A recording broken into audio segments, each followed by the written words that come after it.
আসসালামু আলাইকুম। আপনাদের সামনে আজকে এমন একটি বিষয় নিয়ে আমি ক্ষুদ্র মানুষ উপস্থাপন করার চেষ্টা করব, যা হচ্ছে সংসার।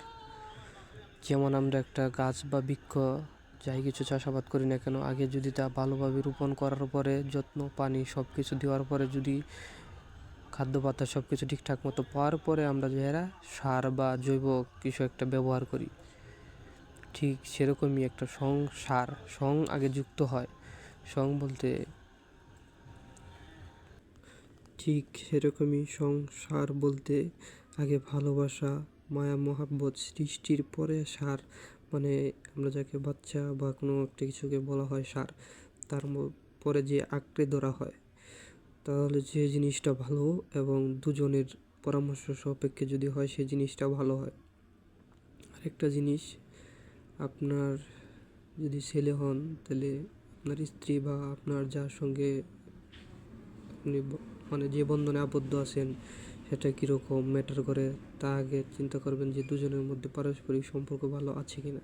আর যদি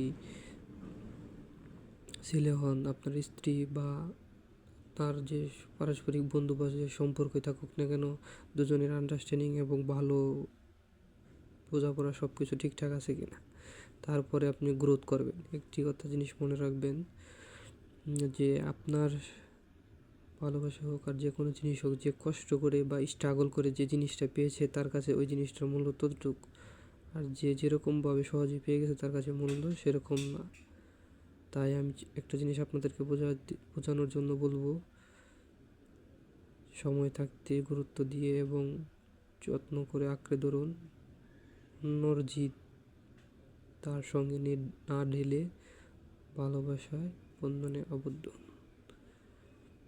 ক্ষুদ্র মানুষ বোঝানোর চেষ্টা করলাম, ভুল ত্রুটি হলে ক্ষমা দৃষ্টিতে দেখবেন। ভালো যদি লেগে থাকে এরকম ভিডিও এবং কথা পাইতে চাইলে আমাদের চ্যানেল সাবস্ক্রাইব করুন এবং কমেন্টে আপনাদের মতামত উপস্থাপন করুন।